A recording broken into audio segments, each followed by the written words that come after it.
What's cracking, everybody? This is the Overtime Sports Show, episode 13, coming to you live on this fine Tuesday evening. Hope you're all doing well out there. My name is Greg Gross. My co host is the one, the only DOB, coming to you for the next hour and a half or so, talking everything sports. Dan, how we doing, my friend? I'm doing very, very well. Again, like we said last week, 13 weeks. I can't believe we're at it. It's quite an accomplishment. We started 13 weeks ago. I didn't even know where it's going to take us, and we got some cool stuff going on probably tonight, and we'll talk about that here in a little bit. But as everybody's waiting for, the grand arrival of the hat. I know everybody likes it, so you're going to like this one. It's a little New York Giants hat for you. A little bit of foreshadowing for a hopefully a future guest that we're going to have on today. But figured I'd show you some love. I'm a Giants fan myself, and show maybe our guests some love too. So, I like that. I like that. I feel like you're a week late. I mean, the timing, we know there's some foreshadowing coming. We'll get to that announcement in just a minute, but you sure could have used that hat last week. I mean, Well, I know, but we were talking about Yankees baseball last week. Yankees baseball was last week, so that's what happens. All right. I do like the hat. I like it a lot. So as Dan mentioned, for those of you that have been watching us for a while, last week we alluded to a special guest who may or may not be joining us today.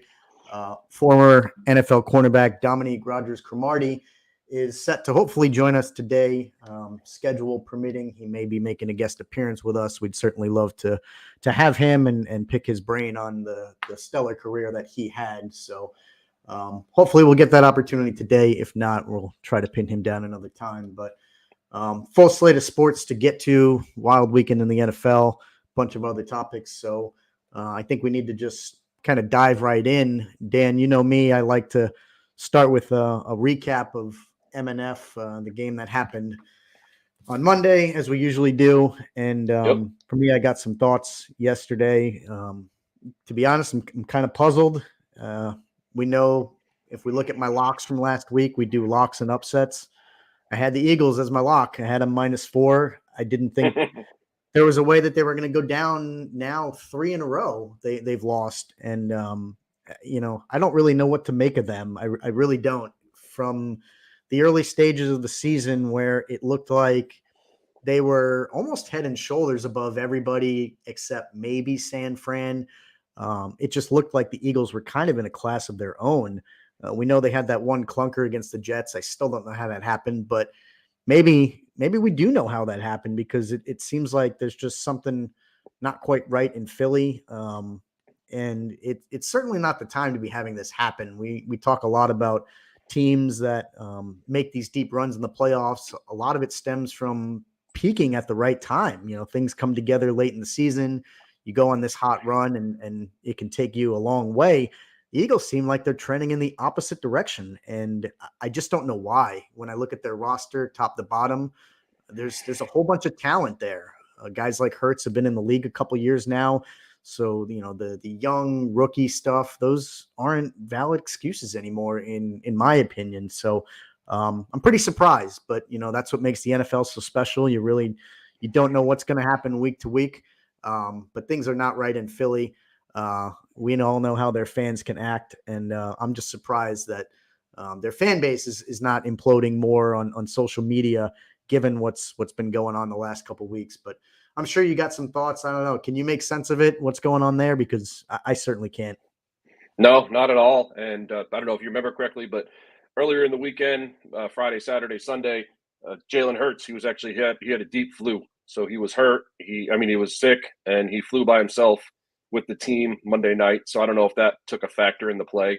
But also, I don't know if you saw, they had a new defensive coordinator, old Matt Patricia from the Patriots. He's running the defense now. So maybe they wanted to try to switch some things up. I mean, they only let up 20 points last night. They had a game-winning touchdown at the end with Smith and Digwa, which is a rookie running wide receiver from Ohio State, up and coming. He was I want to say a top 10 pick, but I think there's a lot of factors that are going into it. One main factor, I believe, is I think that they're tired. I mean, look at what they did last year. They had a really good team last year. They had that long playoff run. went to the Super Bowl and lost. You lose the Super Bowl, that's a huge emotional loss, a huge emotional, on the whole team. So a lot of football, just a lot of stuff that's are factoring in. And they were playing really good last year and this year. I think they started both years 10-1. So you kind of get pretty happy. And this year they're 10-1. They think they're the cream of the crop. And then the 49ers come in and whop them, and they get whopped by the Cowboys and lost last night in Seattle. I mean, it was bad weather, but they're used to bad weather in Philadelphia. So it's just very surprising. But I think one of the main factors, like I said, is just the emotional toll and just tiredness from last year and this year so far. I mean, that's kind of what I see. I mean, because Hurts is still Hurts, but I think he wasn't 100% last night, and I think you could see that. And he said it in his after conference press conference that maybe guys weren't trying hard or they weren't all there. So that's kind of what I see from it. Yeah, that's the part that I don't get is not trying hard, or even like you mentioned, the weather. Those can all be factors, but the weather kind of going into the game, what it's going to be like. The atmosphere. That Seattle is a fringe playoff team right now, so they're going to give it everything they got. So if you're Philly, I think you have to be prepared for all those circumstances. You have to know that going in. So guys that are not trying or not ready, that's inexcusable. It's an indictment of the players for sure and their effort, but I think it's also an indictment of the coaching staff not being able to have your team mentally ready and prepared for what's ahead of you. And Philly's not careful. I mean, they're already found themselves out of that first round bye spot, and that could mean something. If they're not careful, they could find them, out of a home game as well. We all thought that it was looking like the road to the Super Bowl might go through Philly at one point. Now they might not even get a home game at all. So if they're not careful, things can go south real quick. Yeah, and I mean, like you were saying, going off the coaches, I mean, that they got to get them ready. I mean, they could have been lackadaisical too, because before the game even started, they wrapped up a playoff spot, so they knew they were going to make the playoffs. Nick Sirianni, he's the first coach in Eagles history to make the playoffs his first 3 years, so that's kind of an interesting stat. But maybe they just were playing lackadaisical. They knew they had a playoff spot. They were traveling on Monday Night Football. Their quarterback wasn't 100%, and I think they just took him for granted, because don't forget, the quarterback for the Seahawks was Drew Luck. It wasn't even Geno Smith. So, they could have just taken this whole team, this whole game for granted, thinking they're just going to go in there and, come off the 2-game losing streak. They already got the playoffs. The indictment of the coaching staff. I mean, exactly. You can't take anybody for granted. It's a professional football league. You got to be ready every single game. So, yeah, exactly. So we'll see what happens the rest of the year. I mean, they control their own destiny, because as you know, and we know, the rest of their schedule, they play the Giants twice and the Cardinals. So if they win out, they can still win the division and get second seed. I don't think they're going to catch the Niners, because the Niners will touch them here in a little bit when we touch their game. But the Niners are just above everybody else, I think. They are. Yeah, they just really play. They're playing really good. Yeah, exactly. Like I said earlier, they're the team that actually is getting hot at the right time. They started great, dealt with some injuries, a couple weird losses here in the middle, but I think they're 5 in a row, 6 in a row. They're clicking. They're on all cylinders right now, firing, and they look like 6 straight win. Yeah, they look like the team that honestly I thought we were going to see out of Philly, a team that just goes into the playoffs on a heater and really never looks back. So tale of two cities there, I think. I think so too. I want to stay in the NFC East for a minute, because to me, this is just another puzzling storyline as of late. You have the Cowboys, who we've seen what they can do to opponents. You look at their stats, they're top 3 in almost every offensive category: yards per game, touchdown per game. Dak and CeeDee Lamb look at times untouchable. Basically, they've absolutely torched defenses around the league, but it's sort of becoming clear that they really only do that when they're at home. It's been a while since I've seen a team just as distinct as Dallas when it comes to home field versus how they play on the road. I mean, they weren't even competitive against the Bills this past weekend for most of the game. I know it ended 31-10, which is not on paper one of the worst blowouts we've seen, but the game was 31-3, I think, for a good portion of it. And you're not even competitive at that point. Credit to the Bills that they got it done. I mean, Josh Allen had very few yards. I think he had one rushing touchdown, one passing touchdown. I know they did it on the ground with Latavius Murray at times. I think James Cook. So it was a pretty balanced attack, which I think is exactly what the Bills needed. We've talked about them being another puzzling storyline. I feel like there's so many of them this year. But it was good for the Bills. I think that was a game they really, really needed. At home, rejuvenate their fans, get a little confidence. But on the flip side, Dallas, I mean, just absolutely hot and cold, black and white when it comes to home field and on the road. And they got to fix that because, as we just talked about, NFC, you're probably going to be going through San Fran. So they can't be playing two completely different brands of football if they have hopes and aspirations of making it to the Super Bowl. Yeah, it's a tale of two teams. I mean, you hit it right on the spot. I mean, look at their home stats are astronomically different than their road stats, and that goes off of what the Bills are doing. We've talked about the Bills, all episodes long. We were talking about how people figured out how to play Josh Allen, and people figured out how to give him pressure, and he's kind of been folding into the pressure. But what comes back to me is they fired Ken Dorsey, who was their offensive coordinator, and brought in Joe Brady. And 3 games, you can see their offense in 3 games. It's unbelievable. They, it's crazy that the stats that Josh Allen has had and the stats that their running game has had in 3 games with Joe Brady looks like they're a team to be messed with. They're playing really good ball, and sometimes a shakeup does that. We've seen in years past if they, a defensive coordinator gets fired or an offensive coordinator gets fired, it kind of lights a fire under the whole team because they think that nobody's job is safe, which end of the day, nobody's job is safe. I mean, they can easily, the head coach could get fired, or they could easily change a quarterback or change a running back. So it's very, very interesting to see how the Bills have responded to that. And it's, I think they're playing really well. I mean, they don't really control their own destiny, but as long as they just win out, they have a good chance to get one of those wild cards because the AFC is jumbled at a bunch of 7-7 teams and a bunch of 8-6 teams. So it's going to be interesting to see what happens. But I think that they found their quote unquote mojo. I think they found it again. The Bills did, and they're a really good team. They're playing well, and we've seen it for the last 3 years. They're finally playing to their potential.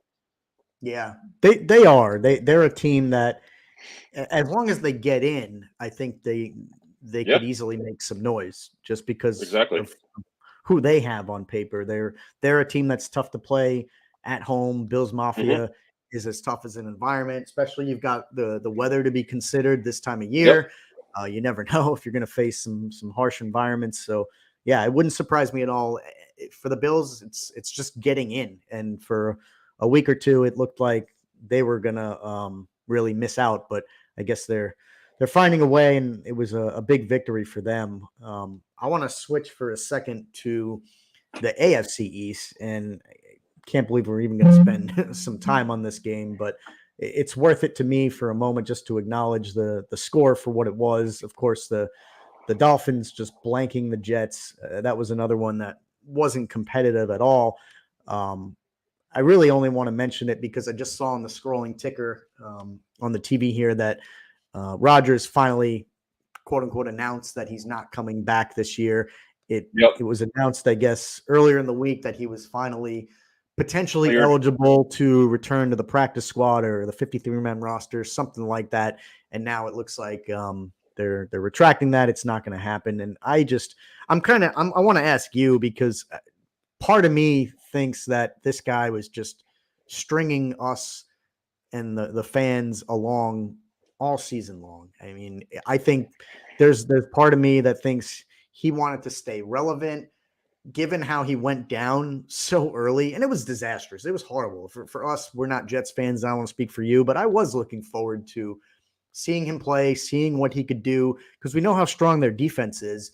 If they could complement the offensive side of the ball with him under center, I think they really did have a legitimate shot at playoffs. Whether or not they make a deep run, I'm still not convinced that they'd be able to compete with the Ravens, the Chiefs, those types of teams. But I definitely think they were going to be in the mix. And without him, it's a different story. But I do think that he was just stringing people along. He got the raw end of the deal. It was a hard way to go down, but I don't think we should have spent the last 2 to 3 months just entertaining this crazy notion that he would possibly come back. It was too risky, and I think there was a Favre-esque element there of him being a diva, wanting this attention and drama, when in the back of his mind, he knew that there was no shot he was coming back. I fully expect him to come back next year. I really do. Nobody wants to go out that way, but I wish this would have happened a month or two ago, so we didn't even have to cover it. It just feels to me like he was just grabbing for attention. Yeah, it's just Aaron Rodgers being Aaron Rodgers. I mean, we've seen him over the last 4 or 5 years with his, drama in the Packers world, saying that he wanted hand in, transactions for the team. He wanted draft input. He wanted roster input. So I think that, one, he was trying just to, he's a stubborn old man. One, he was trying to, string people wrong, and he wanted to prove the world wrong, with coming back from, 7-8 months on Achilles tendon, which usually you're out a full year. So I truly believe if the Jets are, instead of 5-9, maybe they're 8-6. I think he's playing because I think Aaron Rodgers, 1, I think he wants to prove people wrong. 2, he's very stubborn, and 3, he likes the attention. So, if they're in the playoff hunt, he's definitely playing this week. Funny you say that tomorrow is the quote unquote deadline for him to come off the 21-day injured list, whatever they called it. So they Boomer and Gio this morning were saying maybe they activate him but put him on the sidelines. But from what he said on the Pat McAfee show, it looks like he's not even ready 3 to 4 weeks out, and he wants to play like a couple more years. He doesn't want next year to be his last year, which, Yeah. I mean, he's in immaculate shape. I mean, he does some weird things, but a lot of the weird things are helping him. So I think he could play a couple more years, and he Yeah. has the roster that he wants. He has, Nathaniel Hackett as the offensive coordinator. He's got, Saleh as the coach, which you know my thoughts on Saleh. And, I think they could have really been a really good team this year because I watched a lot of that Hard Knocks, and their defense is a top 5 defense, and their offense, could have been a top 5, top 10 defense. So they could be easily, if he's playing, they could have been 9-5 right now, not 5-9, or, maybe 10-4, depending on if he was playing the whole year and how the offense have clicked. So it's good, but I'm glad that they shut it down today because, it was getting very annoying, hearing, oh, Rodgers may come back. So That's where I'm at. And, there's no doubt that he's a gamer. He's competitive. I'm just surprised. Well, not surprised, but I personally don't think if they were 9-5 that he's still coming back. If he's 3 or 4 weeks away right now, to me, it's just still too early. It's too it's too risky. And not only that though. I mean, honestly, what did he really expect? Did he think they were going to be 9-5? Just he makes their team, at least from an offensive perspective, very, very different. So I'm not saying it was obvious, but I think when he went down, people kind of had in the back of their mind what the Jets were going to be this season.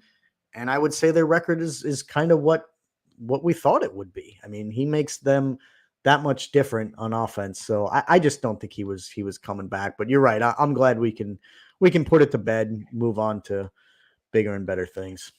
Yeah, exactly. I don't think they would put him on the sidelines though on the 53-man roster, because wouldn't that take up an available player slot, right? Yeah, it would. So they probably won't activate him tomorrow. I mean, we'll find out tomorrow, but they probably won't activate him. So we'll that story will go to bed, and then they'll just have to do what they did this year and talk about next year, and hopefully, not hopefully, but I mean, I like watching him play. Hopefully he's back to 100% and see what he can do. Yeah. So stay on the New York topic for a minute. I do want to acknowledge the Giants, especially since you got your hat here. I've been asked by friends, family, colleagues, and whatnot about how I feel about the Giants. And while I'm happy they made things interesting down the stretch, the Tommy DeVito story was certainly fun and entertaining for a while. I wasn't getting my hopes up. I've been on record saying I didn't expect the Giants to all of a sudden become playoff contenders, or that DeVito was the long-term answer at quarterback. I am upset that they got me back into the swing of things. I had put the nail in the coffin on the Giants season a few weeks back and was fully ready to support the Devils and move on to hockey season and basketball and things like that. And they sucked me back in. I was really hoping for a W. I think they could have won this weekend. It just was a pretty bad, lackluster game all around. It had all the makings of a good story and run for the Giants if they would have just won this past week against a team that they needed to beat, who they were competing with for a wild card berth, and then it sets up in Philly on Christmas Day. And I guess I should be happy now that the Giants don't have to ruin my Christmas against their arch rivals, because it no longer matters. But I am upset that they made it matter for another week or two and teased me a bit, because I had closed the door on Giants football and they kept me back in it. But more than anything now, I don't think the last couple of weeks, as good of a story as it was, I don't think it gave us much information and many answers. We didn't get to see Jones. I don't think Tyrod Taylor is going to be part of the future, but I don't even know what to make of DeVito now. Again, I'm not saying he's the long-term answer, but does he stay the backup? Or if the Giants draft a quarterback this year, they're not getting rid of Jones right away. So DeVito goes away. Does Jones stay the backup? Does Jones get the keys again? I still don't know. And that's not a good position to be in at this point in the season, because you're not making the playoffs. You should start to know what your team is going to look like next year. And I still don't think there's many answers at the quarterback position, which is not a good feeling being a Giants fan. Yeah, definitely not a good feeling. I mean, he has that big contract that he signed, so I think he's at least one more year, because he's guaranteed. I want to say there was a lot of guaranteed money up front. So I think if he leaves next year, there'll be a dead cap hit of probably 20 to 30 million, which a dead cap is no one on the roster, but it still hits against the salary cap. But the big question that I think is what's going to happen with Saquon Barkley. He complained about the franchise tag last year. He got on a NFL running back meeting with all the running backs and said how we deserve more money, this and that. And then they signed a 1-year deal. And when he was injured 2 or 3 games this year. So who knows if he's coming back. I mean, he wants to get paid like an elite running back, but he can't stay on the field. I mean, if you look at his years since he's been in the league, I want to say he's probably missed close to 50% of the games, if not more. So, the real question is he coming back, and what are you going to do about the line? The young line that gives up too many sacks. I mean, you can't, if you get a rookie running or quarterback, what are you going to throw him against behind the line and have him get killed, look like Bryce Young in the Panthers? So yeah, it's going to be interesting what the future holds. I mean, the coaching staff is the correct coaching staff. I think Brian Daboll knows what he's doing. We saw that last year. We saw that the last couple of weeks. He's a very good coach. He knows what he's doing. He knows how to get the best out of his players. But going forward, there's a lot of big decisions. I mean, do you just cut it and start over and either go with DeVito and maybe use your top draft pick and either trade it for more draft picks or get a solid offensive lineman or a solid skilled player. So it's going to be interesting to see what happens. Yeah, you're right. I mean, to me, it kind of feels like it's still last year. I feel like those answers still haven't, those questions still haven't been answered. The quarterback position, the running back position, two key positions. You kind of want that shored up when you head into the draft. And, when it comes to Saquon, I still stand by what I always say is that I just don't know that you can pay the guy the kind of money that and clearly, like you said, he's not alone. There's other running backs around the league. We saw it this past offseason. They all want to get paid. They play a tough position. There's no doubt. Saquon makes the Giants better. There's no doubt about that either. But I don't know that you can commit the kind of money that he and the other running backs want, because to your point, the guy just can't stay on the field. He's hurt more than he's healthy. And, think about you and I. We have day jobs, and I may be the absolute best at what I do, but if I'm sick all the time and I can't come to work, why do I deserve to get paid a ton of money when I'm not working? I'm not performing. I think it's the same thing. These guys play a sport. It's violent. He happens to play a position that, frankly, is a little bit expendable. I hate using that word, but I think it is the reality. We've seen that guys can get pulled off the bench and perform almost as well as these star running backs do. So I think it's a changing landscape and a changing league.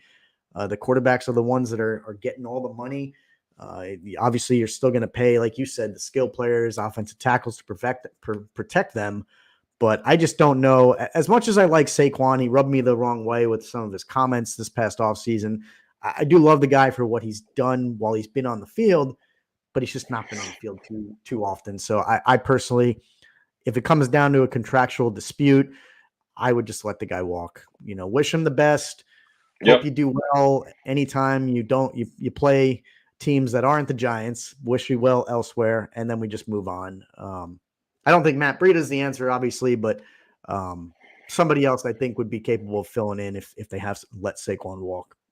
Yeah, and not to beat a dead horse, you've seen his workouts. He's a freak of nature in the gym. So it's not that he's physically fit. It's just, some of these injuries. I mean, some of them are freak injuries, yes, but it's wondering, why does he keep finding himself in that situation? So it's very interesting. Nobody knows why injuries come, but like I said, he's a freak in the gym. You see his quads, you see his squats. So he's definitely physically fit. It's just very interesting why he keeps getting injured. So it's going to be interesting what happens this offseason. Yeah, for sure. Definitely bad luck. I think the guy puts in the time, like you said, to his own physical fitness and he truly cares. I'm sure he wants to be out there. It's just a string of bad luck, I guess, which is unfortunate, but yeah, that's life. That's business. It's not necessarily the Giants, the team's fault. So life in the big city, as they would say. Yeah, exactly. Yeah. So, yeah. One game I wanted to touch on. We'll get to our locks at the end of the show and our upsets like we always do. But just one score that stands out to me. I caught a good portion of this game with a friend of mine who's a Colts fan. The Steelers took an L. That was I think that was your upset, predicting them to get the win. Yeah, and you had them 2.5, 3 points or so, and they lost by looks like 17. It was a game that the Steelers really needed to have. Yeah, outside of what we talk about a lot, which is Tomlin's unbelievable winning streak as a head coach, having never had a losing season. The Steelers as a team just needed that game to stay in the playoff hunt, because we talked about it and you mentioned it earlier. There's a lot of teams now that are at that 7-7, 8-6 mark. I mean, look at the AFC South. I think I mentioned it a few weeks back. It looked like for a while that there were 3 or 4 teams that could come from the AFC North, and that still could happen. But now it's the AFC South that's got 3 teams deadlocked at 8-6. I mean, the Jags suffered an L, and both Houston and Indy get wins. So now there's just an absolute logjam, and that was a game that Pittsburgh needed to win. And it's not a surprise to me. I know you took them as the upset, probably for a lot of those reasons. They needed to win, but I just look at their roster and they look like they got a lot of problems. Not saying it's all on Tomlin's shoulders, but that's a team that clearly has quarterback issues of their own. I feel bad for guys like Watt on the defensive side of the ball, because they're out there making plays. It seems like every single game he gets at least a sack or two. So they're trying. They're a lot like the Jets, if you ask me, a team that has a ton of talent on the defensive side of the ball, but just offensively absolutely inept, just a black hole. Yeah, definitely. I mean, we've talked about the Steelers throughout the episodes, and Kenny Pickett, we're trying to see if he's the answer. I mean, he was a first-round draft pick. He, when CJ Stroud was going on his tear, there was stats that I saw that CJ Stroud had 7 touchdowns in 3 games, and Kenny Pickett hasn't had 7 touchdowns his whole career. So it was some crazy stat like that. So a lot of the Steelers are thinking, is this guy the answer? What are they going to do with him?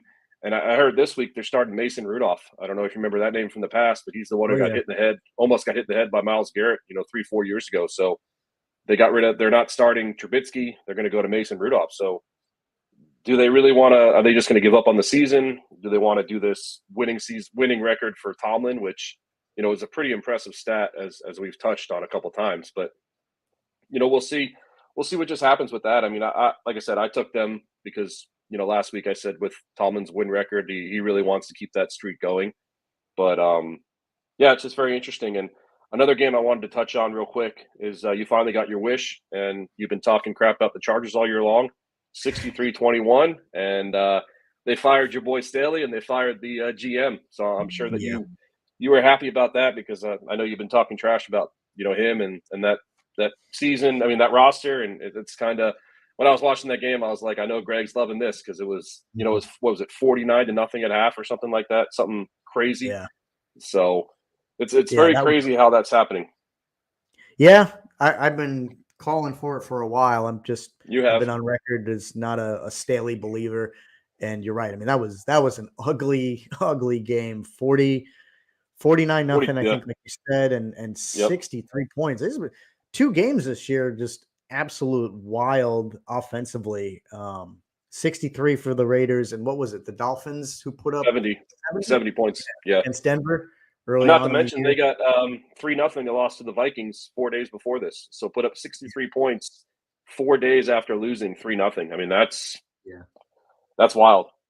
Go make sense of that. I dare you. It's It just doesn't make any sense. It's the no. NFL season that we're living in right now. A lot of crazy Yeah. stuff is happening. It's Yeah. good for our business because we have stuff to talk about. So it's good for us. Team content, man. Just give us something to talk about. Yeah. Yeah, So exactly. And another game I wanted to touch on was the Lions. I mean, the 42-17, Jared Goff. We talked about him, how when they were on their losing streak, how they lost to the Bears twice. How if he gets pressure, he kind of pressures up, and he doesn't do very well. But 5 touchdown passes and 42-17. They're now on the straight path to the number 2 seed if they win out. So I think they're yeah. back. Not that they went anywhere, but I think they're back. I mean, that was a solid win. It was at home. The Broncos have been playing well lately, so that was a solid 42-17 win. I think that everybody is on. The whole Lions are finally running on full cylinders, as they would say in the Detroit city. With the automobiles and everything, all the cylinders are running. That's So right. I was very impressed with that game. I think they're going to look good. They're a young team, but their coach, I love their coach Dan Campbell. He's got the grit and he's got the tenacity and everything to rock and roll. So I was very impressed with that win. Yeah, they put a little distance between themselves and the rest of the division. The Packers, of course, lost to The the Bucks. Bucks. That was a game. The Packers, a lot like the Pittsburgh in the AFC. They needed that win. They were 6-7 coming into it. Now they fall to 6-8, and the Bears we know are out of it, but the Vikings suffer a loss. They were the early game on Saturday, and they lost in overtime to the Bengals. That was a game that the Vikings really needed to have. They're getting Jefferson back. I think this was his second week back. He had a pretty good game, but that was a game that they really needed to stay in the hunt. The Vikings are in a little bit better shape than the Packers. They got a game up on them at 7-7. But we know now that their hopes at the division are gone. So you're right. The Lions have that nicely secured. They look like they're pretty stacked. We talk about Dan Campbell. They look like he's a guy that they play for hard every single week. We talk about fantasy a lot. I've got Sam Laporta traded for him this year, and that guy is he's a force, man. He's something else. I think between him and Amon St. Brown, they could really do some damage in the postseason because and the 2-headed monster at running back too. Don't forget. Yeah, right. Yeah. Exactly. Montgomery They and can Gibbs. do it I on mean, the those guys ground. yeah. They can do it in the air. Goff has been a little streaky this year, but he's done enough. He's been, I think, at the very least, a game manager. I think he also can be a difference maker. As long as he doesn't screw it up, he's got the weapons offensively to put up points. I think really the question is on the defensive side of the ball, can they keep other opposing teams out of the end zone? That to me will be the problem if the Lions end up playing somebody like Dallas or Philly or San Fran in the NFC on the road to a potential Super Bowl. It's can their defense shut down some of those potent teams? There's no doubt. I think their offense can keep up with them, but it's on the defensive side of the ball. What are they really made of? So be interesting to see how they get tested down the road. Yeah, that's some of their weakness this year is their defense. Their offense is top notch when it's rolling, but their defense has been suspect. So yeah, to answer that question, yeah, I think it's going to see what happens if they can stop these top notch guys, offensive teams, when their defense is not rolling. So Yeah, I Yep. think that it's going to be interesting to see what happens in the playoffs with them because, like I said, this is their first chance. I mean, they haven't seen this in it's probably been at least 10 years. They haven't seen the playoffs. I want to say they've been kind of the bottom dwellers of the NFC. Yep. I'm looking ahead to next week, trying to see or this coming weekend rather, what some of the matchups are, because it's still going to be pretty interesting. I'm looking at the NFC South, and somebody's got to win that division. The Bucks did themselves a favor winning this past weekend, and so did the Saints. They're both sitting at 7-7. And actually, I need to go back because the Falcons, if I'm not mistaken, they lost to the Panthers, and They I'm kind did of on a wondering last second field goal. how the hell does that happen? I mean, just you put up 7 points against a team who's got nothing going for them this season, nothing at Yeah. all. Yep. A division Crazy. rival. Yeah. Division rival. Not to interrupt you, crazy stat on that game. I just wanted to throw it out there. Tickets were going for $4 a pop. I don't know if you saw that for I the did Carolina not. Panthers game. $4 a pop. And 18 minutes before the game, I saw a picture on Instagram yesterday.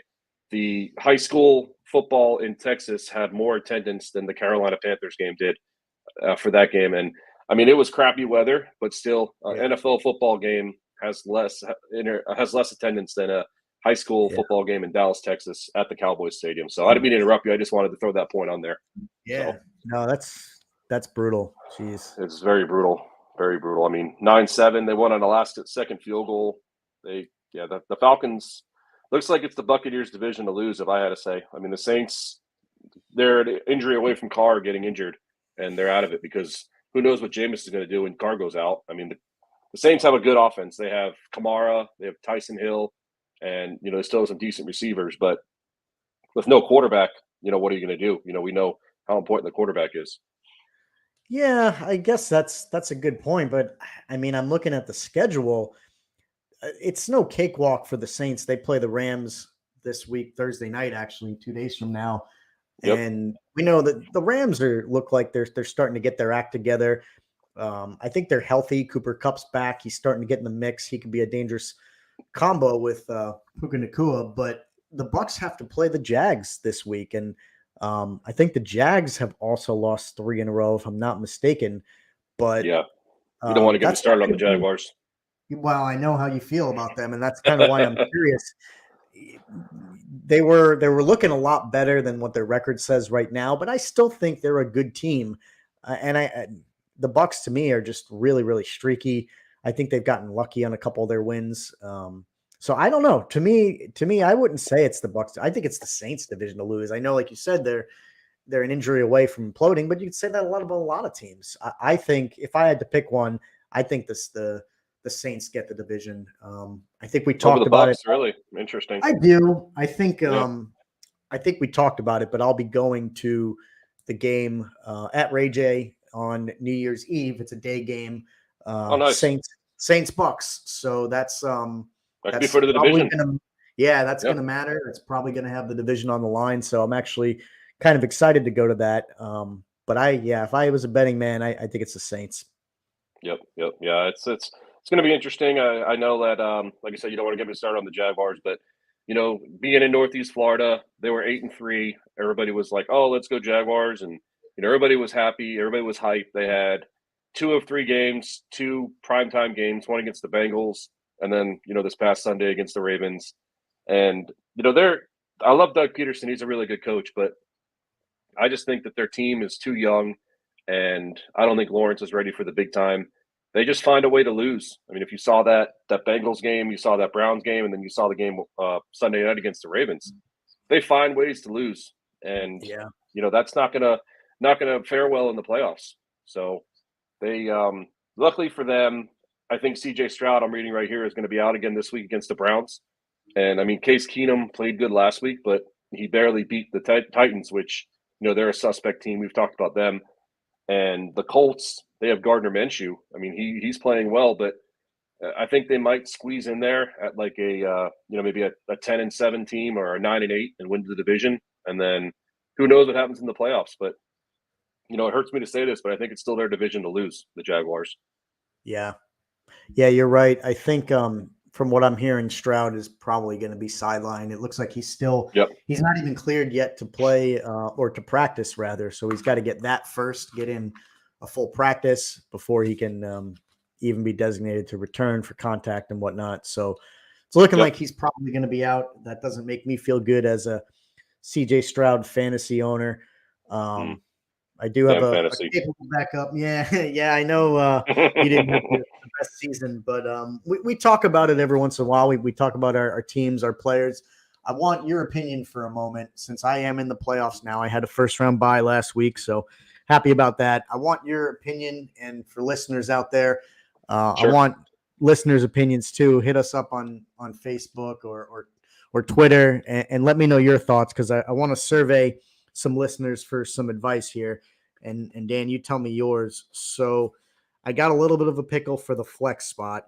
I've had Breece Hall in for a while. Our league is a little bit of a PPR league, kind of heavy, obviously, as you know, towards touches. Breece Hall supposedly projected to get 14 points right now. I'm leaning towards sitting him in favor of Cooper Kupp just because of how he's kind of come back with a bit of a force and the fact that I do have Stafford starting. And I'm kind of, I don't know. I like that 1-2 connection. I hope I'm not reading too much into it. I hope I don't make a mistake, but I'm thinking about leaning on Kupp, and I have to make the decision, obviously, before Thursday. If I sit Kupp, then I think I have to go Breece Hall.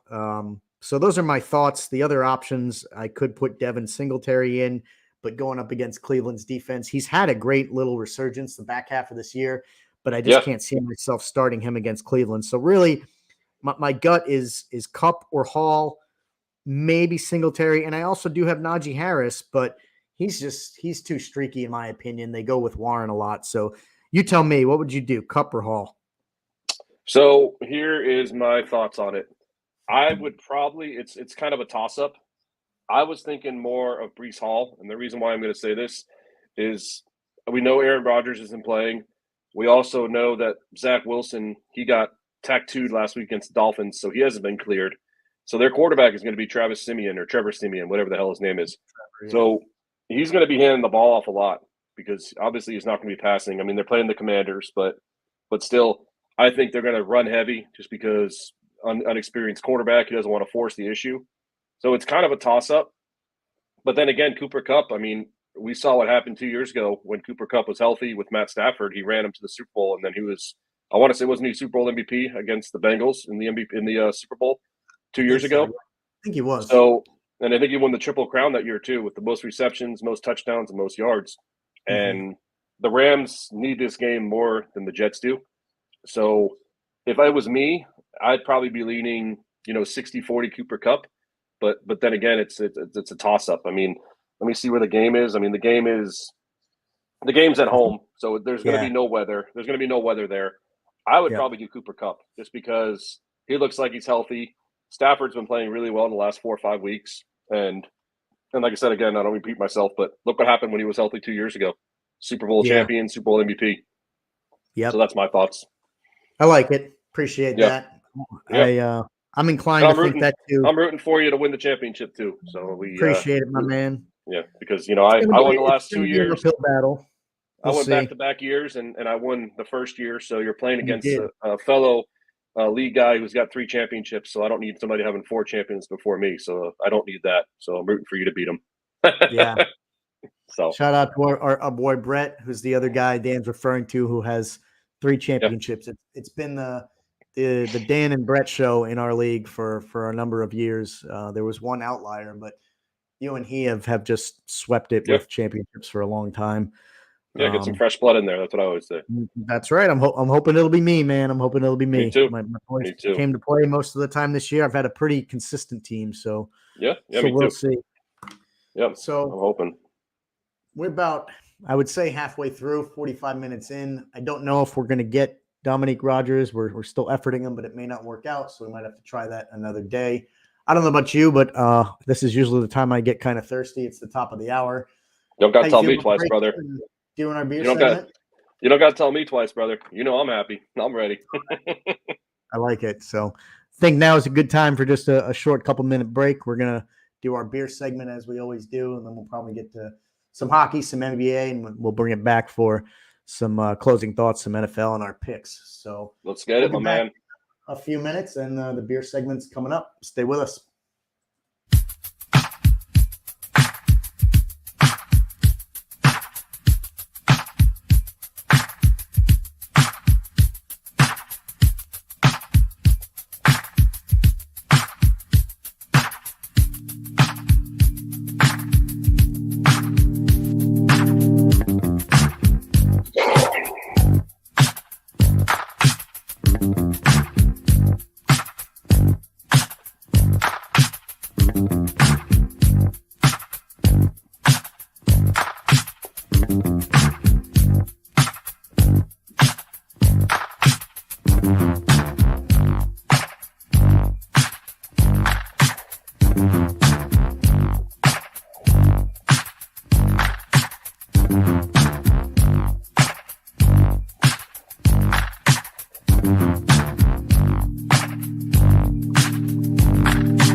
Bust my line, a couple beautiful girls tell me goodbye. Trucks break down, dogs run off, politicians lie, being fired by the boss. It takes one hand to count the things I can count on.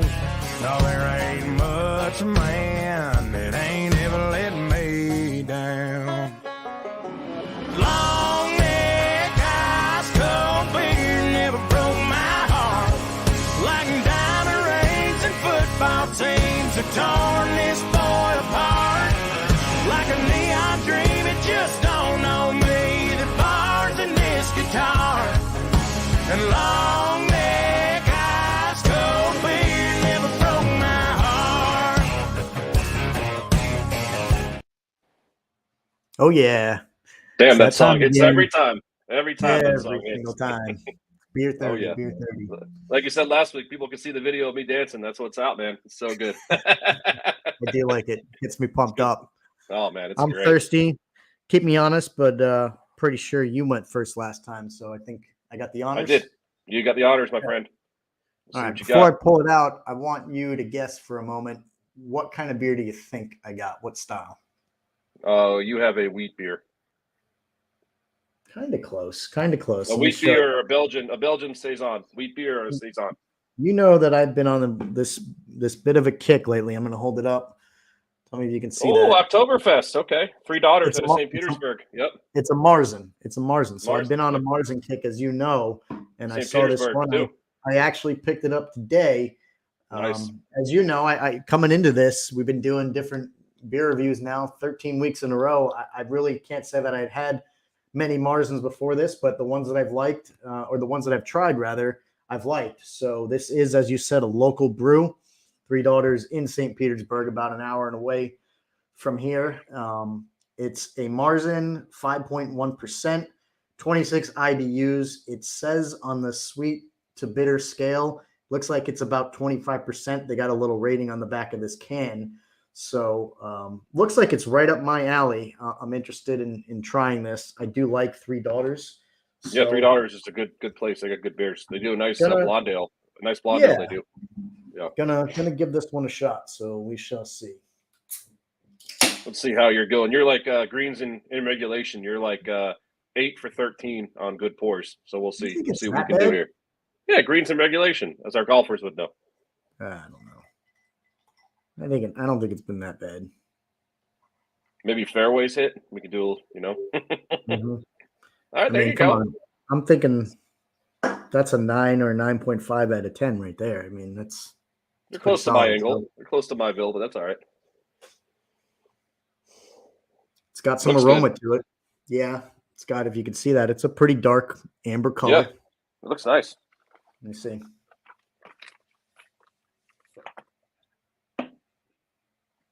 Ooh, how's that taste?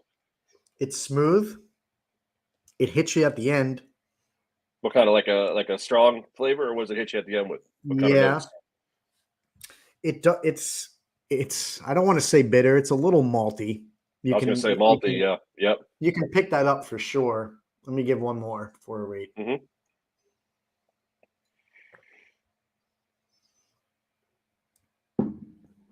It's real smooth. It's got a lot of flavor. Nice. Now that I've had, I think what four or five Marzen? Marzens probably since Yeah. we've been doing this. This is one of the better ones. I would get this again. I would Okay. definitely get it again. It's a great Oktoberfest beer. It hits for the season. It's refreshing.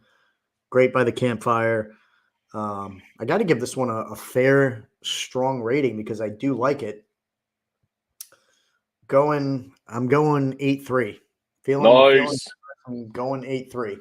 Not Nice, not okay. the best one I've had, but strong That's enough where I would say, yeah, I would definitely say I recommend it. So again, that's Oktoberfest Marzen from Three Daughters, 5.1%. Give it a shot. Okay. It's good. I will. So I'll play the same game you played. What do you think I'm going with? I'm wanting you to throw out. I don't think this is what you're doing, but eventually I want you to throw out an Irish Red at me just to compare the one that I had. Not today, but I will eventually. Yeah, you like your IPAs. I'm thinking maybe you're going a double IPA. You going to deeper? Damn! Look at you, man. Did I nail it? So this I is a hazy double IPA. Look how cool this can is. So it's called It's called Murky Mouse. Look at the front. So it's got Mickey Mouse with claws drinking. It's really cool. Isn't that a cool can? You are Look at that. taking a page out of the Grossi book here by going with can art. I love that. Look at that. It's called You know Murky what that Mouse. looks like? Huh. That reminds me of the movie It with the red balloon, the clown thing, doesn't it? I don't know. Yeah, I can see that. Yep. So it's from Mason Ale Works. Again, it's called Murky Mouse. It's a hazy double IPA brewed with Citra hops. It says we got beers, say cheers. It is, like I said, Mason Ale Works out of San Diego, California. It is 8% alcohol. So okay. I'm excited for this because I like my hazy IPAs. So I'm pretty pumped. I'm going to say that it's probably going to have a very looks like it's going to have a summer ale color. So it's going to be hazy. Yep, exactly. Let's see what we got here. See that color? Yeah. So let's see. Now that's how you do a pour, my man. So that's greens in regulation. That's fairways hit. 13 of 13, my friend. Wow. So you can really smell the Citra hops. You can really smell the citrus. You can really smell the lemon. And then towards the end, you're gonna. I smell the IPA. The IPA. So let's see what we got here.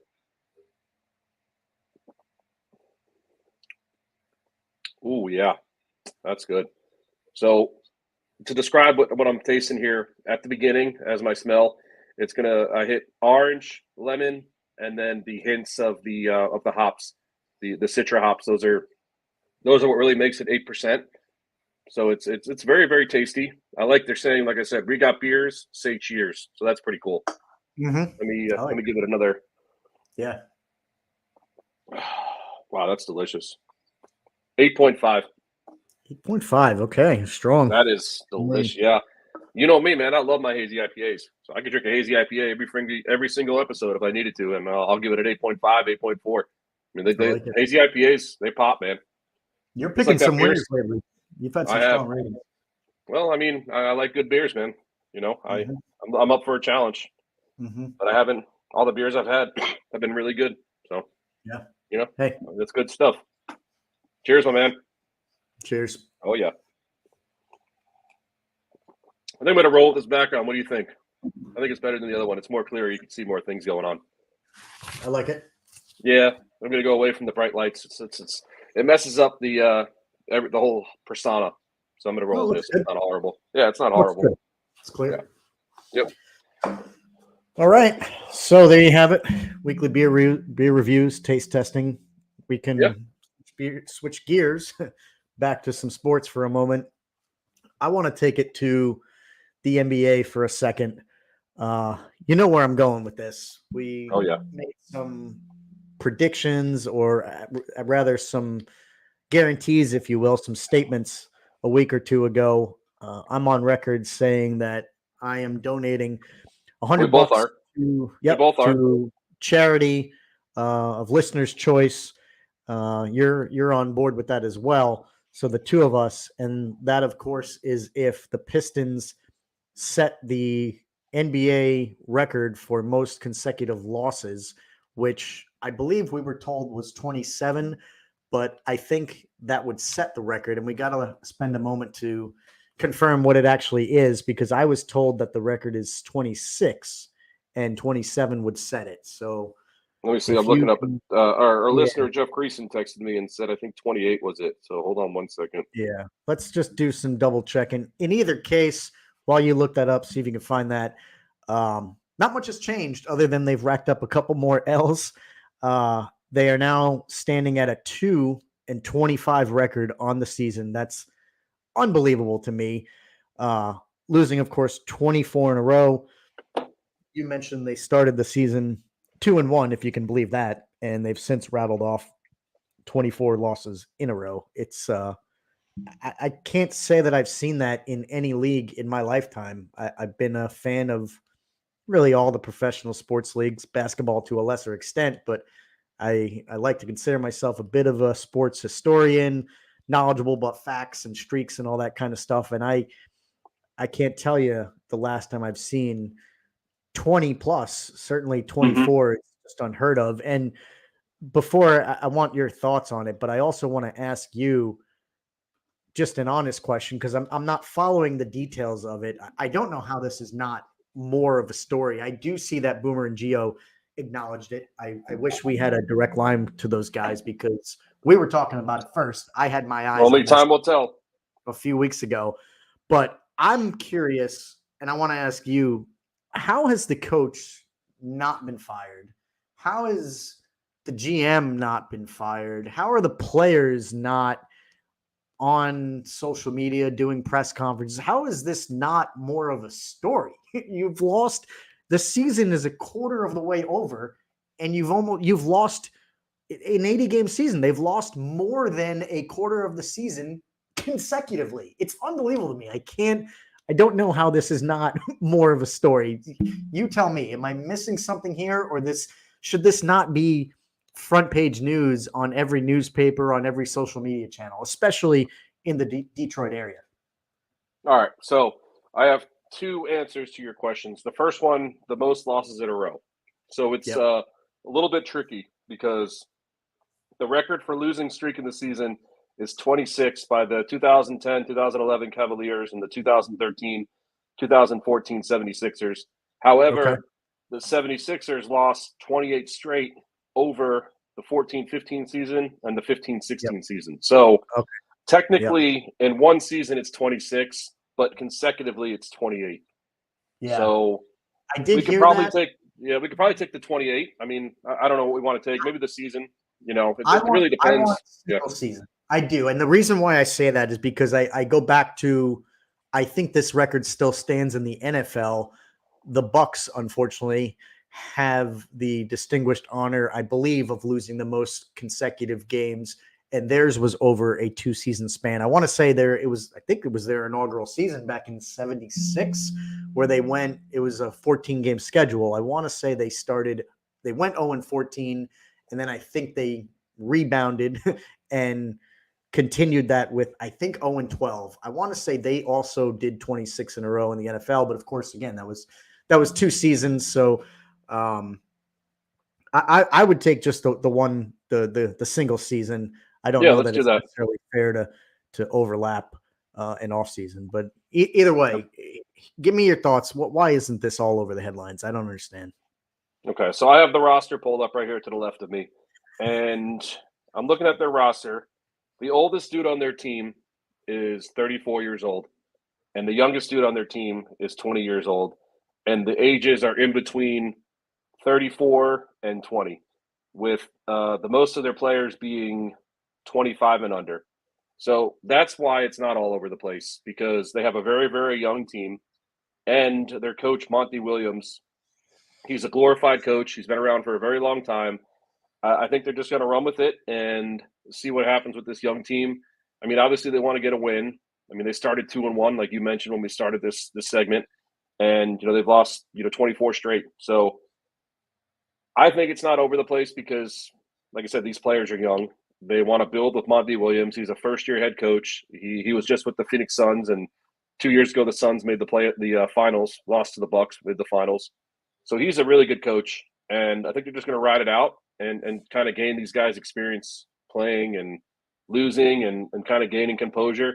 I know what you're going to say because I can see your lip is starting to want to talk. I know you're not a big fan of basketball. You ruined me on the in-season tournament last week when I was telling you that LeBron was making it happen, and you were like, "Oh, why do they got to make this happen? Why can't it just be good enough?" So I'm waiting for your response, but I just want to finish out with, I just think our young team, a formidable coach, and they're just going to ride it out and let these guys gain composure, let these guys gain experience, losing, winning. If they don't win, maybe just losing, and they're going to be a better team in the long run. I think honestly and truly, probably about 3 years. In 3 years, they're going to be the next Oklahoma City and the next Orlando Magic, just because they have the same young talent that the Magic and Thunder have. And like I said, I said that since day one, them making the playoffs. I think this will be the Pistons in 3 years. Okay. I tried to, I didn't want to speak out of turn. I definitely have some thoughts on that, but Oh yeah, I guess I have to comment on what you said at the end because I didn't expect you to say that. You really think the Pistons are going to have that drastic of a turnaround, and in a couple of years they're going to be atop the division, the conference? Yeah, they're going to make the playoffs in 3 years, and they're going to be the top. They have the talent that they have on their team is astronomical.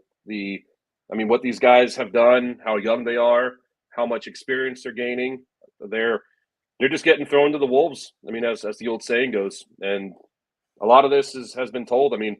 Look at the Magic. The Magic were the same way 3-4 years ago. They had all this young talent, and now look at them. They've lost 2 in a row, but they're still number 4 in the conference. Same with the Thunder. The Thunder traded away Russell Westbrook. They traded away Paul George, traded away Kevin Durant, and they gained all these draft picks, and they had young talent, and now look at them. So, a lot can be said for young talent, a lot can be said for losing, and a lot can be said for experience. And I think the Pistons are learning that as we speak. So that's just my 2 cents on it. And we're getting into basketball, but that's my thoughts on it. I like the thoughts. I'm learning myself here. Like I said, I'm surprised about a little bit of what you said, but I'm not saying it's wrong. You know better than me, and I kind of want to mark that down, even though it's your projection is a few years into the future. I think it's worth noting because to me that would, even if it is 2 or 3 years, that would be a hell of a turnaround. I just look at how bad they are on paper, their record. For them to, if they would be 500 next year, I think that's a pretty miraculous turnaround. Their winning percentage is 0.074. It's just it's one of the worst I've seen in any sport in a very, very long time.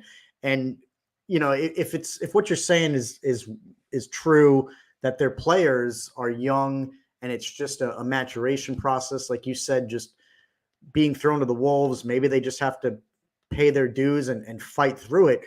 Credit to them if they.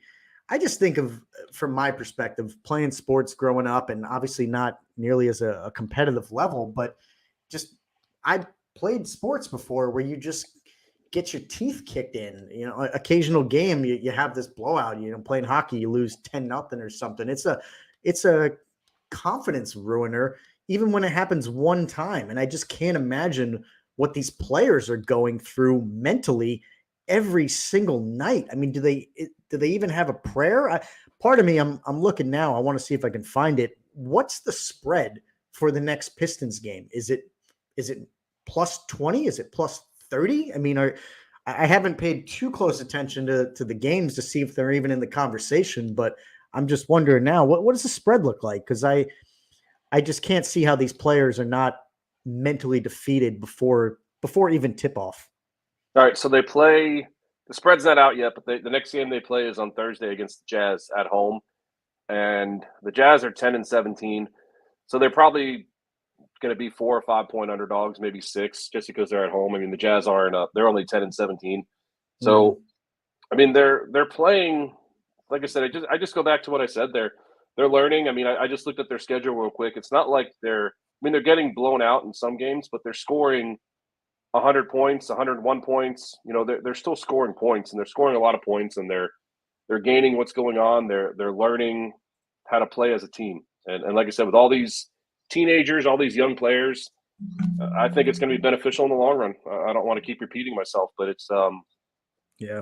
I mean, I think it's going to be good. I mean, if I'm looking at their schedule, every single game besides every single game besides 2 games in their losing streak, they've not scored 100 points.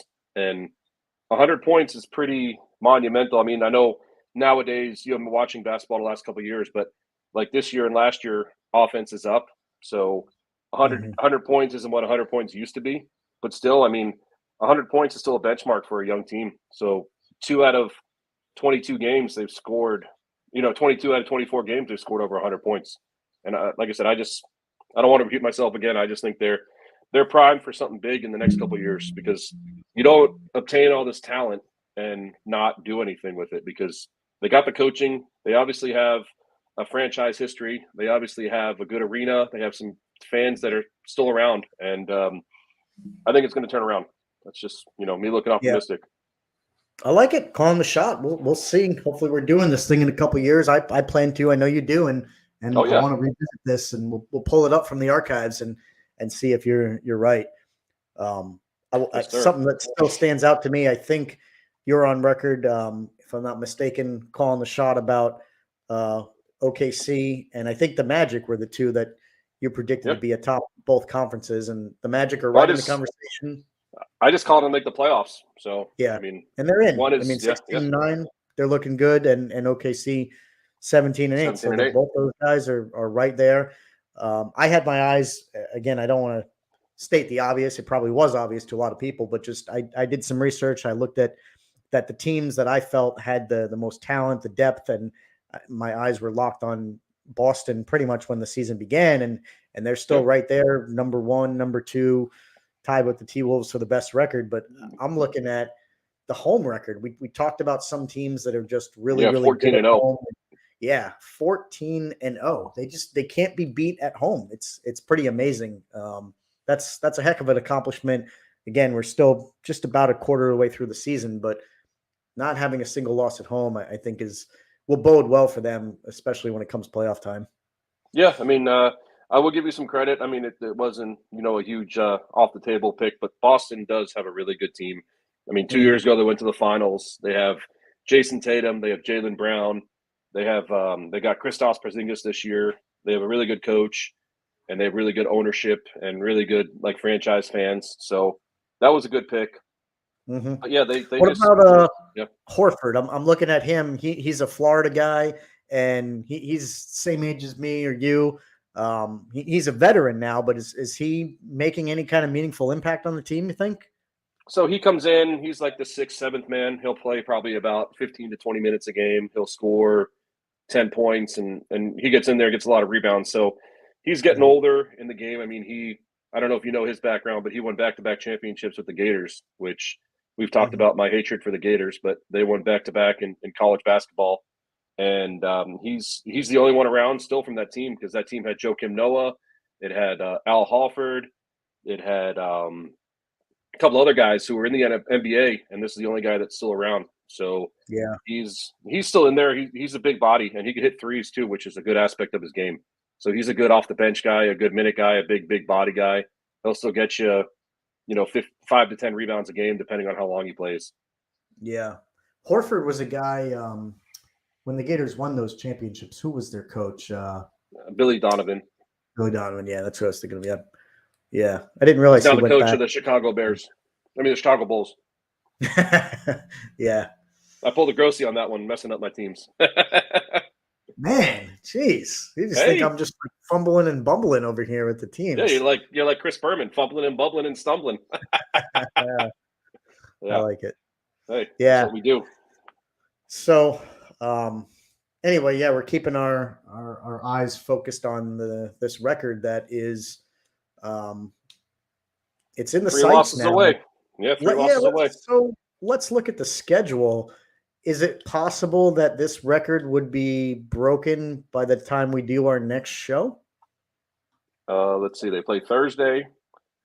So They that could be 25 in a row. They don't play Friday. They play. Tell me what happens Christmas Day. Are there games on Christmas? Yep. They don't play Saturday. They don't play Sunday. They don't play Christmas Day. Okay. They play a week from today. So they play 2 games in a week. So they could tie technically, them. they'd be doing the game on our show. Yeah. So they could go 26, 25 yeah. tomorrow. They could do 26 when we resume next week, and then that would tie it. And then if we're taking single season only, 27 would set the record whenever that next game is. I'm sure it's just a day or two after. So next time we do our show a week from today, they could tie the record. Thursday the 26th or Thursday the 28th would be when they could break the record. Yeah. All right. And they're playing your Celtics. They're playing your Celtics too. Yeah. Oh, that doesn't even matter then. Oh boy, that game's a lock. We're gonna have to do NBA locks. I might get down on that game. I might put some action on that game just because. Yeah, what could the spread be for that one? 20, 30? Oh, it's going to be 15. It's going to be at least 15. Yeah. Jeez. Yeah. I might get down. So what do you think? We're getting on time. Yeah, I say we get on the hockey for a moment. Then we got our NFL picks and maybe some closing thoughts. Sad to say, we know that we made, again, some comments on NBA and NHL the last week or two. I was out on record saying I would buy you a jersey if the Oilers set the NHL record for consecutive wins. And I think if they got to 10 double digits, you were going to go and get yourself a hat.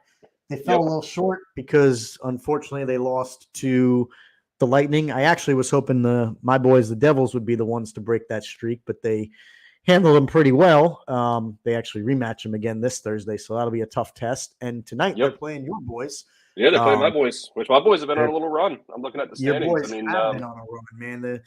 I've been watching, I watch the Devils pretty much every night they play.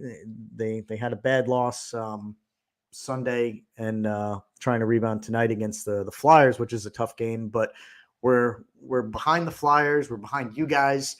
Not to slight you guys, but we talked about it. The expectations for the Devils were high going into this season. So I really expected us to be probably atop the conference. I'm not saying the number 1 spot, but definitely up there. Certainly in our own division, I really thought we were going to be up there for the Metropolitan, taking nothing away from the Rangers because they're just having an absolutely stupid season. But you guys, I got to give you guys credit.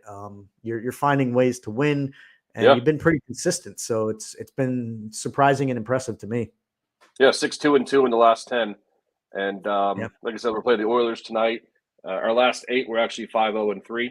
So, we've been talking about the Islanders. I've been talking about them, how it's put up or shut up for them just because of the core that's been around for 4 or 5 years. So it looks like, they're finally starting to put everything together. Bo Holvert, he's on a nice little point streak. And we know about Barzal. So we know about our team. We know about our goalkeeper. And I think we could just keep playing well. We're at 36 points. The Rags, as we like to call them, are at 43. So we're only, a little bit behind them.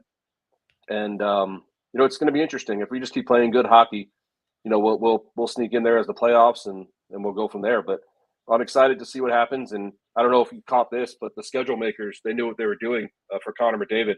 He plays the Islanders tonight. He plays the Rangers tomorrow and the Devils. So it's 3 straight games in the New York, New Jersey area. So it's looking like schedule makers knew exactly what they were doing with the schedule by putting them 3 straight games in the, one of the largest markets in the whole United States. So they knew how to capitalize on their star player, which I think was pretty cool on their part.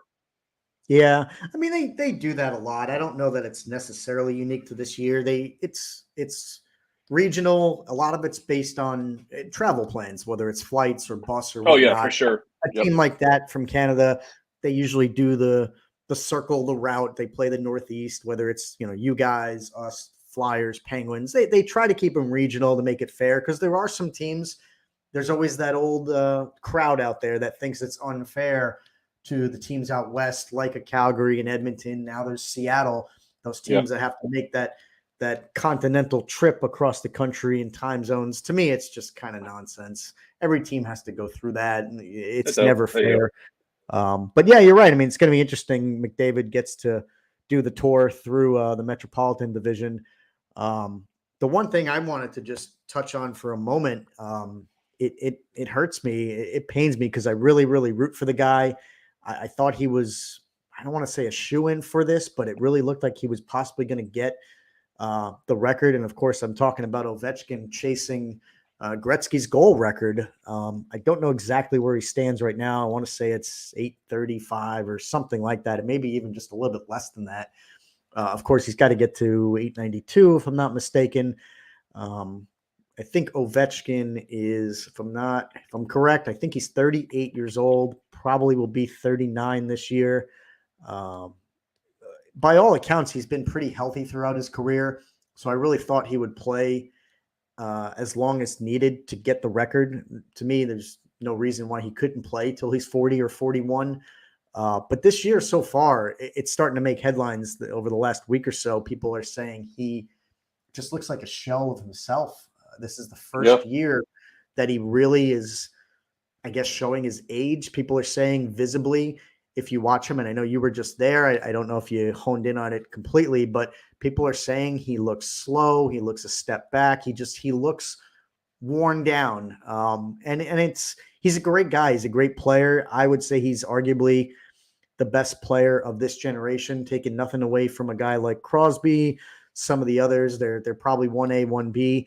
I'm partial to Ovechkin because of the way he's been a goal scorer, just a natural at it. I also like the way he throws his body around. Maybe that has contributed to the way he's finally appearing to be caught up by Father Time. I don't know. I did hear that apparently I think he lost his father recently. So some people are saying maybe the mental thing is catching up with him a bit. And that's why I really feel for him, because by all accounts, he's been a great guy, a great face of the league, a very loyal player, obviously spent his entire career with the Caps. So he's an easy guy to root for. And I was really hoping he would chase down Gretzky, but now I just don't know if he's going to get it. He looks like he's a little slow, and that might be in jeopardy. Yeah, while you were talking, I did some Google searching, and I got 2 interesting stats and kind of cool things that I just read. So the first one is Ovechkin is on pace to finish the campaign under 20 goals, which will also be the first time in his storied career should the Great 8 fail to tally up the 20-point mark. And another interesting stat that I just read it's 13 straight games without a goal for Ovi. Only 4 goals all season, 2 of which have been empty netters. He's on pace for 15. And like you said, maybe a slump, maybe a Father Time. It's a story either way. Jarring to see him with such unimpressive numbers. So it's very interesting. 13 games without a goal, being the storied career that he's had, being the goal story that he's had. It's and then 2 of those goals have only been 2 of the goals were empty netters. So he really only has 3 legit goals if you really think about it. Yeah, that's exactly. I mean, it's borderline depressing to see that, to think about that. Two legitimate goals, 2 came in an empty net. If that doesn't 3 legitimate, yeah. The guy just looks like he's missing something, especially for a guy who I've never seen 2 better power play players and scorers than Ovechkin and Steven Stamkos.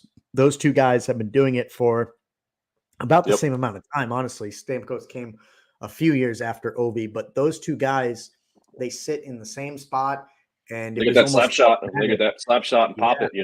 Yeah. One timer, it was automatic, and you'd have to think that at a minimum, Ovi could get a couple goals on the power play just because of how good he's been over his career, but he's not even getting those, and that's what to me stands out the most, and why I think it's in jeopardy that he might not actually get the record when coming into this season, last season, he was on trajectory to probably eclipse it. So interesting storyline to watch. He's a guy I'm not sure. I kind of want to look up his contract now and see how long he signed for. I don't know. I'll find it real quick. Hold on 1 second. Talking off of that, when I watched them a couple weeks ago, I mean, they were down 5-0, and he just looked deflated. I mean, when they were down that much, I mean, he's 38 years old. He did just look very deflated when they were down 5-0. So maybe he wants to play hard, but if they're losing, maybe he doesn't give it at all. You know what I'm saying? So that's what it looked like to me. He's signed for 2 more years. So he's got this season at $9.5 million. He's also signed through 24-25 and 25-26. So he's got 2 more years after this year that he's under contract. So barring injury or his just losing that desire to continue playing, I guess he's going to continue. He's going to come back and probably play till he's 40. So it's hard not to think that he's not going to get it playing 2 more full seasons on top of, we still have a half season to go this year. Yeah. And it wouldn't surprise me if he, turns a corner and ramps it up. A guy like him, it wouldn't be much for him to just change gears or hit another gear. So where is he at now? With the goals? Yeah. I'm curious. How far does he have left to go? So his career goals are, I just had it. He's got 822 goals, 663 assists, and 1485. 822. So he's 60 goals back. So he would have to get, if he gets, it doesn't even look like he's not getting 20 this year. If he finished this season with 5 more, we'd say that's kind of conservative. Hold on. 827. That Wikipedia wasn't correct. So 827 goals, 675 assists, and 1502 points. And I think he needs 894, right? 885, something like that. Yeah. So if he finished the season with 5 goals conservatively, that puts him at 832. He'd be, I think, 60 shy, and I think it's 892 is the record. Maybe not. Maybe it's 894. So he'd be about 60 shy. He'd have to get 30 the following year and 30 the year after that. You're talking 30 goals back-to-back seasons during his age 39 and 40 years. That's asking a lot. That actually is. Well, he's not going to finish with 5 goals. I mean, the story that I just read, the article that said that he's projected for 15. So give him 10 more goals, 837 finishing the year, give or take 10 more goals for the season. So that puts him at 837. Needs to get to 895. So there's 58 goals he needs in 2 years. Yeah. I mean, but we know how Ovechkin is. I mean, he can go on a streak of scoring, 3 goals, 4 goals in 2 games. I mean, he's a stud. He still is a stud. He could do it. He can make it happen. I think he just like I said earlier, he just needs to keep staying engaged in the games. If he keeps his interest level up and they're not down, I think he'll play good. But if they start losing, what I saw, 2 weeks ago, is 4-0, 5-0. He had no interest in playing. It looked like. Yeah, it's sad. I hope whatever's ailing him, I hope he can find a way to rebound because he's been great to the sport of hockey for better part of probably 2 decades now. And you don't hear any crap out of him either. He hasn't done anything stupid. He's been a utmost character. You don't hear him, doing anything dumb, which is great. Yeah. So what do you think? Time for some picks?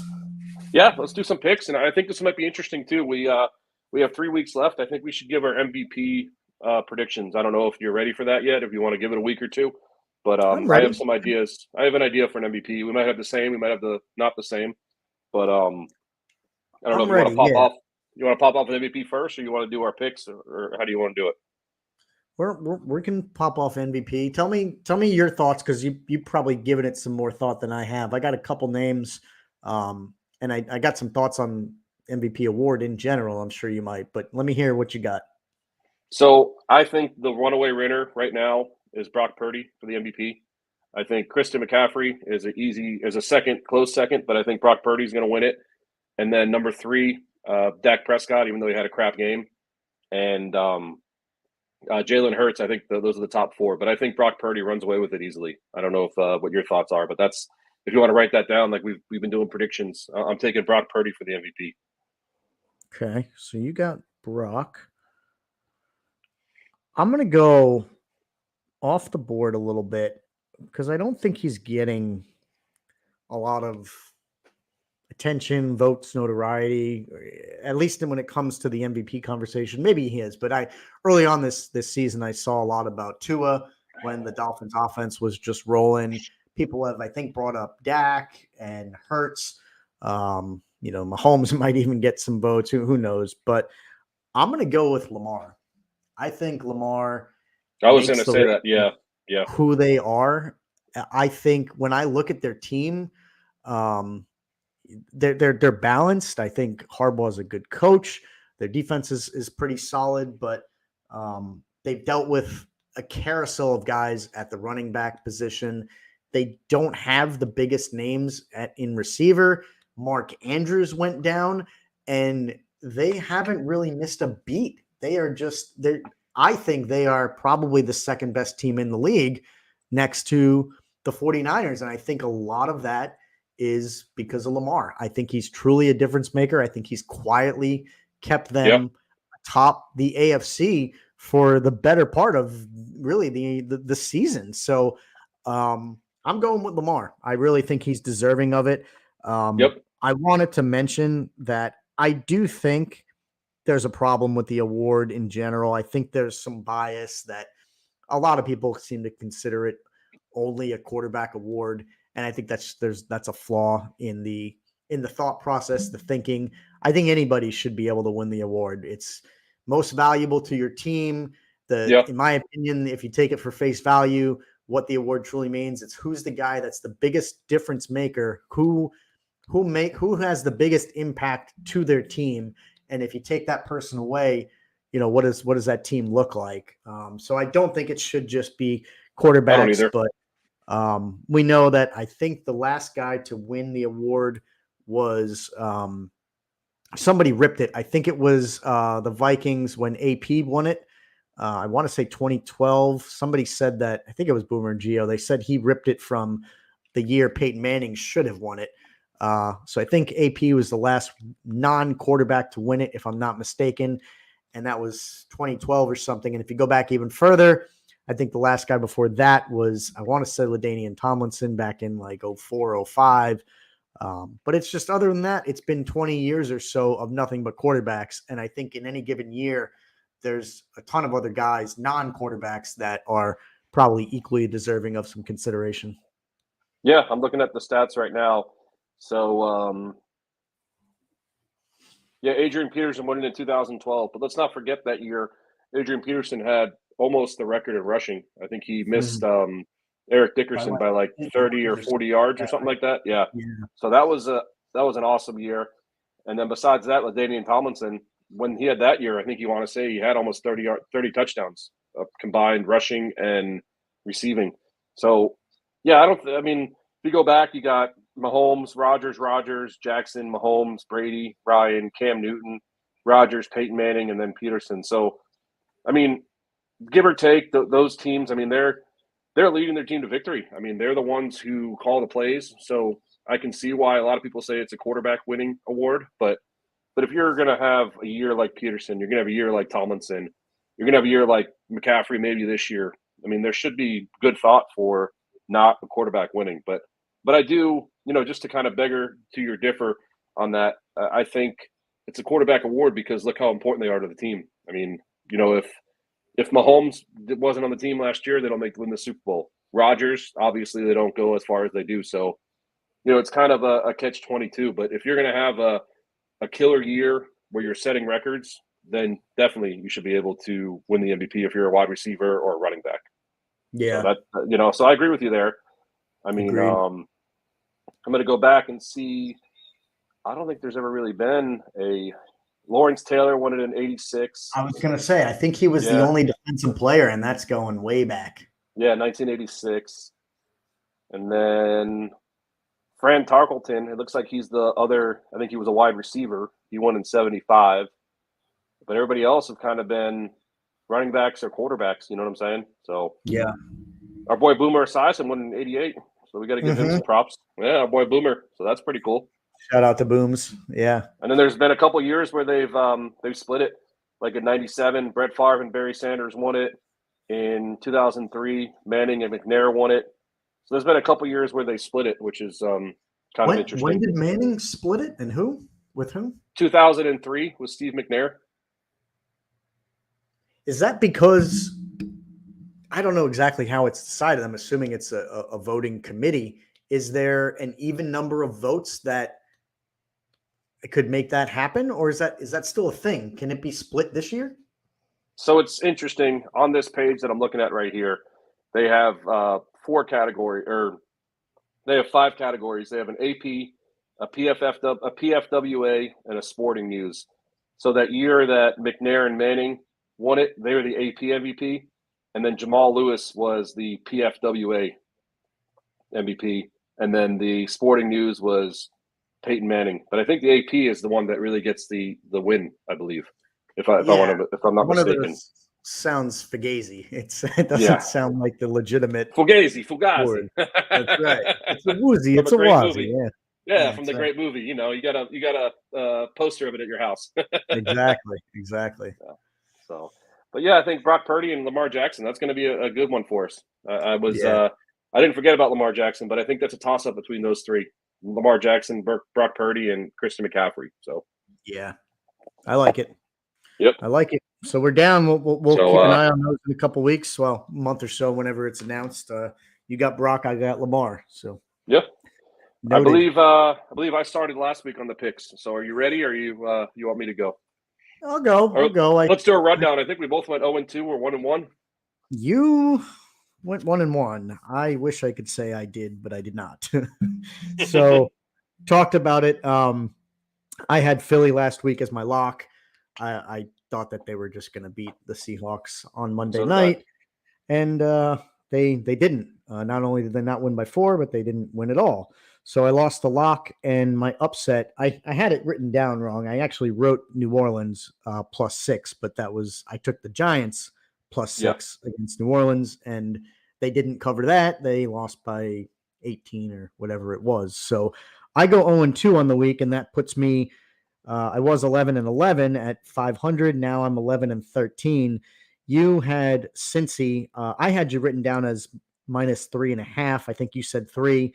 If you had 3.5, then I went 0-2. You wrote it down. Yeah, Then I went 0-2. Either way, you got it. So you got the win there. You're upset. No, they only won by 3. You said 3.5, so I was 0-2 also. No, well, did you have 3.5? You wrote it down, so then 3.5. I got 3.5. Yeah. Yeah, that's what it was. Right. Let me double check on here. Hold on one second. I'm gonna keep us honest.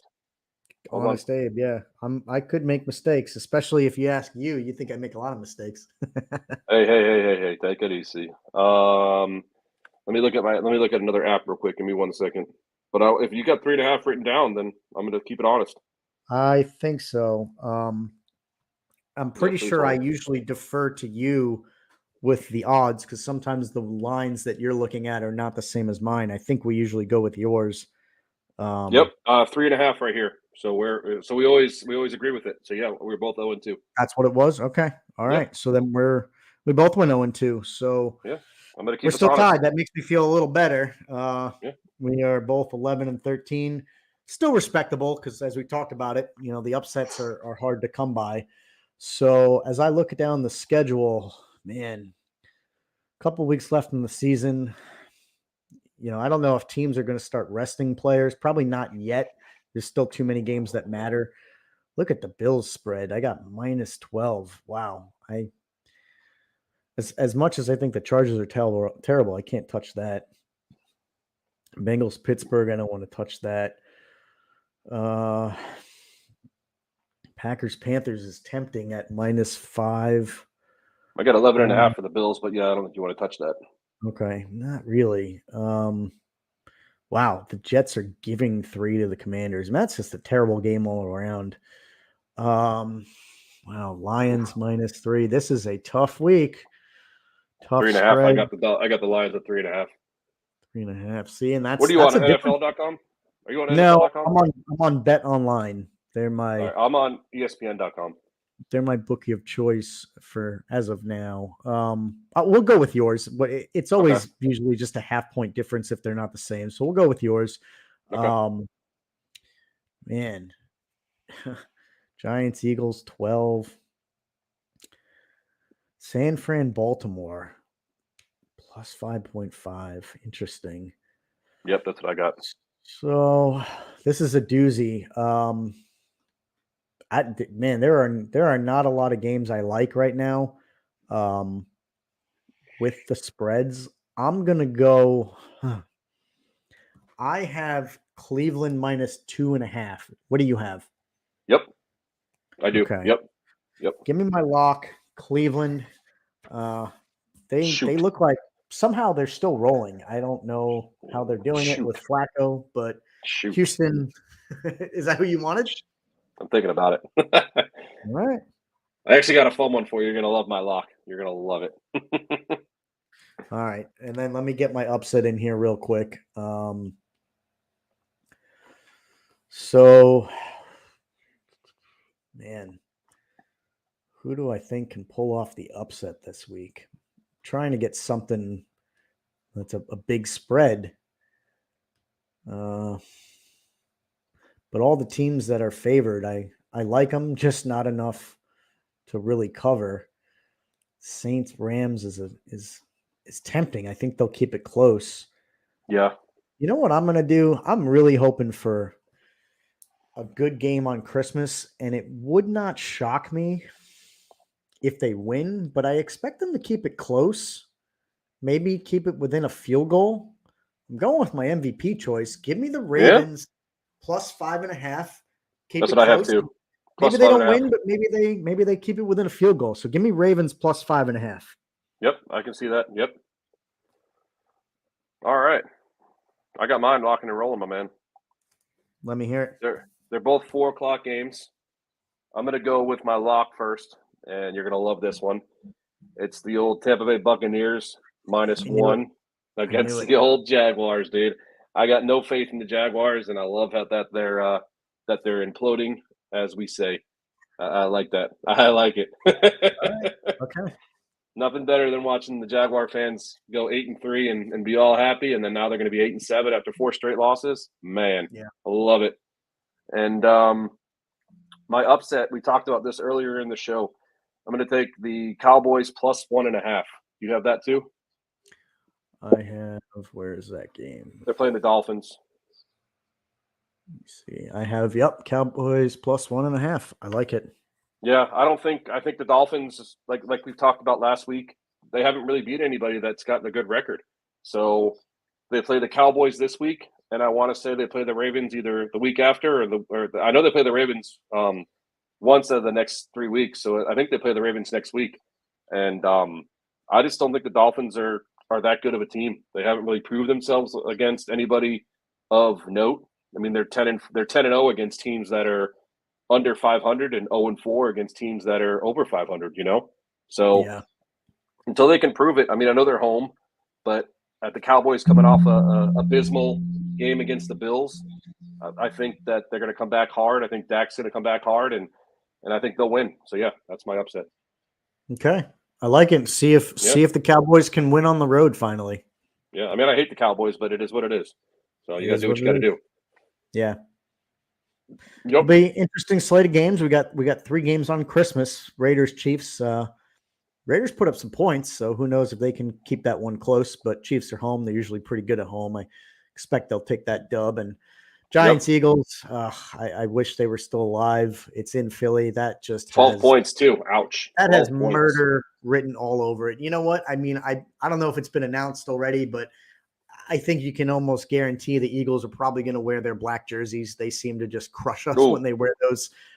You bet it. You mark it down. I'm sure they wear those black jerseys. They probably beat us 35-6 or something. Oh yeah, it's going to be a comeback game after 3 straight losses. They're going to be pissed off. Oh yeah, they're going to be rocking and rolling. I'm going to get all my text messages. Shout out again to Ryan Kellogg, Adam Young, my Philly friends. They're going to be rolling in on Christmas. You just know it. But the game, I think of the night, the week, maybe even the years, the way things have played out is Niners Ravens. That's going to be a lovely game. That's going to be a lovely game. Hopefully, they delight us with a good Christmas Eve, Christmas night. You never know. Our boy Tommy Cutlets could come out coming though. You just never know. Well, Tommy Cutlets. That's right.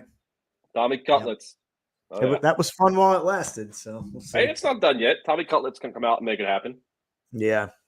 If Tommy Cutlets, if they beat the Eagles, I'm wearing this hat on Tuesday. Okay. If that happens, I'll wear mine. I have a Giants hat too, so I'll join you. Beautimus Maximus. Yes, sir. Yeah. So we know we didn't get to run down our friend DRC today, which is a shame, but things happen, so we don't hold that against him. We do hope we can bring him on at some point. We'll try to make that happen. It'll be a great interview if we get to do that. We got a ton of questions for him, want to pick his brain. But hopefully we delivered today.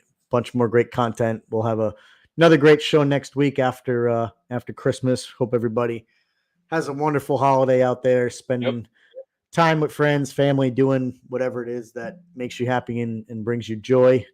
Dan, you got any closing thoughts, remarks? No, man, you just took the words right out of my mouth. I hope everybody has a good holidays, a good Christmas. Eat some good food, hangs out with family, has some good laughs, and watches this show in between this one until the next show, and loves our picks, loves our content, and just keeps spreading the word and keep watching us because we're enjoying it, and I hope everybody else is enjoying it because it's fun. We're not going anywhere soon. That's right. We're here to keep you company, here to entertain. So we will be back next week, same time as always. You know where to find us. Peace out. Peace. Everybody come see the greatest show. Gather up all juggalos and roll. Come on. Everybody come see the greatest show. Gather up all juggalos and roll. Come on. Everybody come see the greatest show. Gather up all juggalos and roll. Come on. Everybody come see the greatest show. Come on. Everybody come, everybody come, everybody. Everybody